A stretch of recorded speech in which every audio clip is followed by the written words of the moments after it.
Blind यार।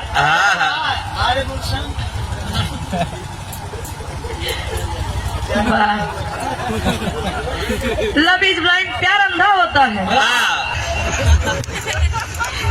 वाह भैया सही है। पहले के जमाने जब आवे तो चौकरत किया होता रही इनके पास।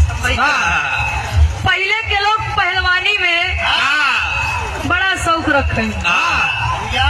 15-20 लड़के होगा उनके तो बात तो ये बात भैया। पहले के लोग जवानी अपन पहलवानी में खर्च करें, लेकिन आज वाले यही प्रेम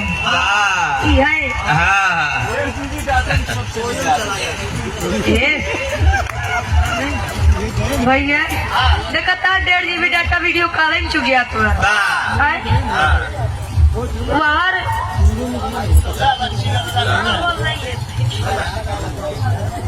चढ़ी विवाह कब है? कौनो वीडियो कॉल वाला सिस्टम नहीं रहा। याद देखा था याद ही नहीं हो मोबाइल पहले कहा छोटका ही हमारे काम न चले, बड़का ही दे दे तुम्हें देखे मन करे।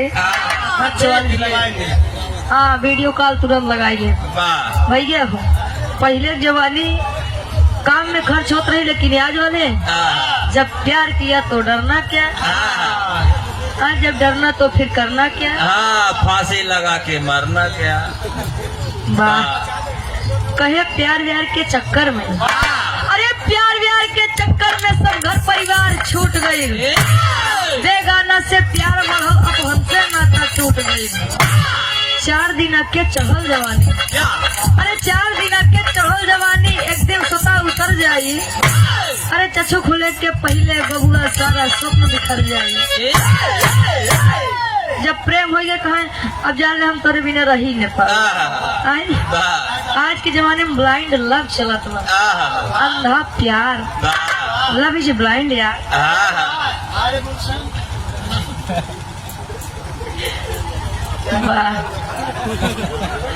लव इज ब्लाइंड, प्यार अंधा होता है।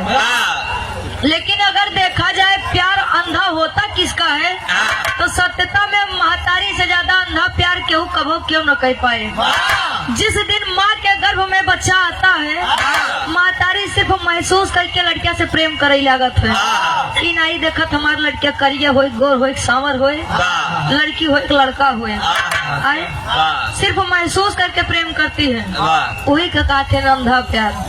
यार 4 महीने बाद हो पता लग दूसरी जगह भी यहाँ सेट हो गया। कहा जान ले हम तो जाबे करत हो पड़ गया। कहा जान ली है अगर तू हमार ना है तो केहू औरो के नहीं। बारे जमाना है माई बाबू रोत रहे लड़कियां। आखिरी में कवि जी खानदान के पीछे लिखत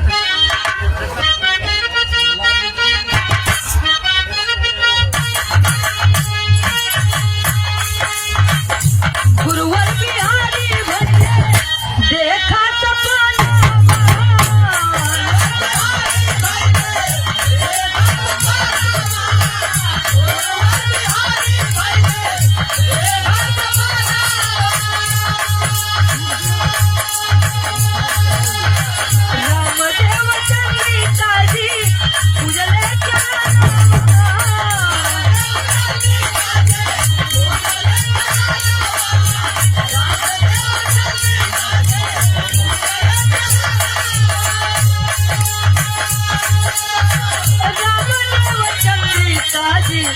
उजले चरनमा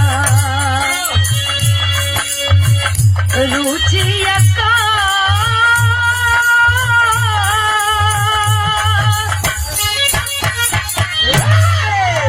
कहे रुचिया का अब तिलक के बयानामा हो। कहे रुचिया का तिलक के बखानावा हो। वर खोज भेजे राजा नाऊ